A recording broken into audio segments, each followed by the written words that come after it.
అంతరిక్షం నుంచి భారత్ ఎలా కనిపించింది? రోదసీ నుంచి చూస్తే మేరా భారత్ మహాన్ ఎలా ఉంటుంది? ఇలాంటి డౌటు సగటు భారతీయుడు స్వతహాగా వ్యక్తం చేస్తాడు. ఇలాంటి ప్రశ్నలన్నింటికీ 9 నెలల పాటు అంతరిక్షంలో చిక్కుకుపోయి ఇటీవల సురక్షితంగా పుడమిని చేరిన భారత సంతతి వ్యోమగామి సునీత విలియమ్స్ అందమైన సమాధానం ఇచ్చారు. అమెరికాలోని మీడియాతో తన అనుభవాలను పంచుకున్నారు. మరో వ్యోమగామి విల్మోర్ తాజాగా బాహ్య ప్రపంచంలోకి వచ్చారు. నాసా నిర్వహించిన ప్రెస్ కాన్ఫరెన్స్లో పాల్గొన్న వీరు రోదసీలో తమ అనుభవాలను వివరించారు.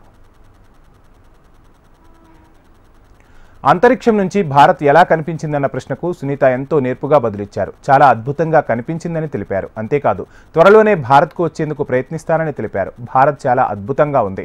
మేము హిమాలయాల మీద నుంచి వెళ్లిన ప్రతిసారి ఆ మంచుకొండల అందాలను విల్మోర్ కెమెరాలో బంధించారన్నారు. తూర్పు వైపు నుంచి గుజరాత్, ముంబై వంటి ప్రాంతాల మీదుగా వెళ్తున్నప్పుడు తీరం వెంబడి ఉండే మత్స్యకారుల పడవలు మాకు సిగ్నల్ లాగా పనిచేసేవని తెలిపారు. ఇక మొత్తంగా భారత్ తనకు ఎలా కనిపించిందంటే పెద్ద నగరాల నుంచి లైట్ల నెట్వర్క్ చిన్న నగరాల మీదుగా వెళ్తున్నట్లు కనిపించేవని తెలిపారు. ఇక హిమాలయాలైతే అత్యద్భుతంగా కనిపించేవని సునీత విలియమ్స్ తన అభిప్రాయాలను పంచుకున్నారు. తన తండ్రి పుట్టిన దేశానికి త్వరలోనే తిరిగి వెళ్లాలని అనుకుంటున్నానని తెలిపారు. అక్కడి బంధువులు, ప్రజలతో ముచ్చటించాలని, అంతరిక్షంలో తన అనుభవాలను వారితో పంచుకోవాలని ఉందని తెలిపారు సునీత.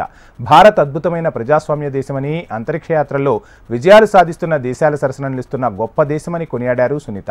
తనలోనూ భారత మూలాలు ఉండటం గర్వంగా ఉందని తెలిపారు.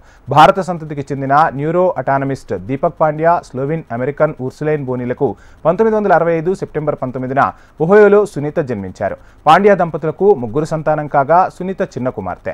తండ్రి దీపక్ పాండ్యా గుజరాత్లో జన్మించారు. భారత మూలాలున్న సునీత విలియమ్స్ అంటే భారతీయులకు ఎంతో మక్కువ.